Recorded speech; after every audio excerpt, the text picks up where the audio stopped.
On the one hand, you want to mandate not only electric cars, but industrial scale backup batteries for wind and solar farms, all in the name of saving the planet. Yet on the other hand, you want to radically restrict mining, also in the name of saving the planet.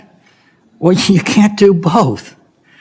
You've been moderately successful at mandating electric cars. The California bureaucrats have just imposed such a mandate on Californians over the next decade. About 3% of vehicle sales are now electric, so congratulations, only 97% more to go.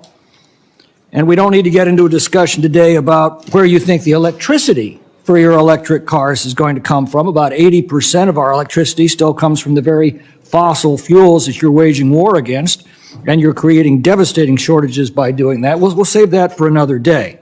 But let's just look at the mining requirements. In order to meet your electric car mandates, specifically a six-fold increase in demand over the next decade, we're going to need 384 additional graphite, lithium, nickel, and cobalt mines by 2035, according to industry forecasts.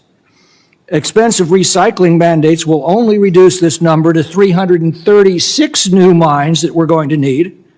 In fact, according to the International Energy Agency, an electric car requires 6 times the mineral inputs of a comparable internal combustion vehicle, 6 times the mining to produce a comparable car.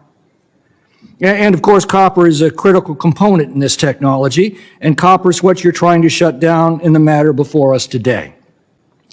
If it is your contention that the mining required to produce electric cars is a threat to the environment, then you are also admitting that the electric cars that require it are a threat to the environment.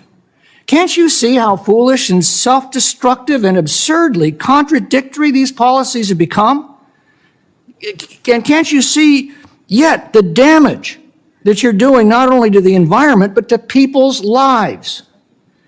As you make it harder and harder to mine the components to meet your mandates, the expense of those materials rises dramatically. We're already seeing that at the gas pump and in our utility bills. And it's not just electricity, it's everything these minerals could be used for if they were more efficiently applied. When something is scarce, it becomes expensive. You're making all of the things that we depend upon for our quality of life more scarce and therefore more expensive.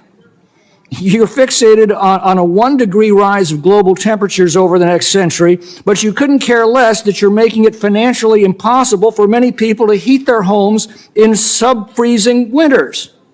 Europe's now reverting to burning wood to survive this winter. This is not going to end well for humanity, and it's not going to end well for your party as more and more people connect the dots between your policies and the conditions that they're now suffering. You need to stop this.